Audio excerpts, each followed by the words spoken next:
j'ai participé au congrès pendant 5 jours, congrès de l'UFSP, de belles rencontres, je ne m'y attendais pas en fait. Un congrès avec des surprises, de belles rencontres, mais des surprises très très très étonnantes. Donc c'était pendant 5 jours, il y avait 2 congrès qui se passaient en même temps, puisque dans la Fédération de la Santé et de l'Action Sociale, il y a plusieurs unions fédérales, on appelle ça.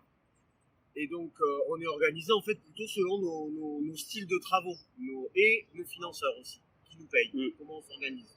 Donc d'un côté, la santé privée, les cliniques privées, le groupe RAM, comme du groupe Ramsay, de Alsan, de Edenis, et donc le privé lucratif, celui pour lequel les patrons ça leur apporte de l'argent directement dans notre santé, et la santé et l'action sociale non lucrative, ce qui ne veut pas dire que nos patrons sont pas riches, mais il n'y a pas d'activité qui rapporte spécifiquement de l'argent, on va dire. Et donc là, c'est plutôt l'UFAS, l'Union fédérale de l'action sociale pour la santé privée, l'Union fédérale de la santé privée. Donc pendant 5 jours, nous avons participé au congrès de l'UFAS, qui lui aussi était riche en rebondissements, où il y a eu des ateliers intéressants.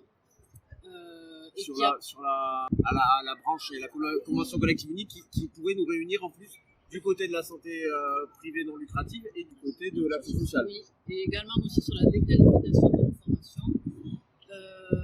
Et il a permis aussi ce congrès à faire des rencontres très enrichissantes. Pendant 5 jours, je suis allée à l'île de Ré pour mon premier congrès de l'UFSP, de la santé privée. Et j'ai eu la surprise de rencontrer beaucoup de syndicats sur beaucoup de territoires. Et notamment, j'avais dans mon association, nous avions entendu parler de groupes qui avaient fermé. Et du coup, j'ai eu la chance de voir les camarades qui ont lutté 50 jours par-ci, 60 jours par-là. Et dont Medicham, forcément, Medicham, ça m'a parlé.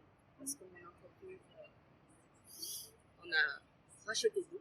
Je pense qu'il va falloir, prochain congrès, bien le travailler en amont, bien se réunir tous, faire des bons amendements et arriver, mais alors carré, en fait, pour qu'on leur montre ce que nous avons travaillé.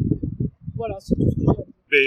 La conclusion, c'est 5 jours de débat, riches, intenses, fatigués quand même, donc c'est pour ça que c'est un petit peu dur de faire la vidéo, mais il faut dire que les camarades ont dit île de Ré, mais les débats commencent à 8h, et hier par exemple, tu en parleras, mais on a fini à 22h30 pour la commission exécutive. Oui, tout à fait. Voilà, donc des débats c'est riche, c'est des journées intenses. On satisfait quand même que nos 2 congrès ont terminé donc, avec l'élection d'une nouvelle commission exécutive et l'élection aussi d'une secrétaire générale pour chaque union fédérale. Donc c'est le but, avec une feuille de route pour les 3 prochaines années. Le travail va commencer. On espère que ce congrès puisse amener des changements au niveau de la reconnaissance de l'Union fédérale auprès de la fédération. Et je sais plus ce que je voulais dire, je me suis perdu. Généralement, on s'est mis de la motivation pour se bagarrer voilà, pour les conditions de travail, les salaires et... Exactement, voilà, donc ça rebooste aussi, ça nous a remis un peu de peps pour le combat. Et puis bon, on souhaite aussi bonne chance à tous les camarades nouvellement élus et nous sommes très contents car David Portola a été élu à la commission exécutive de l'UFAS. Et on lui souhaite à lui bon courage pour les 3 ans à venir.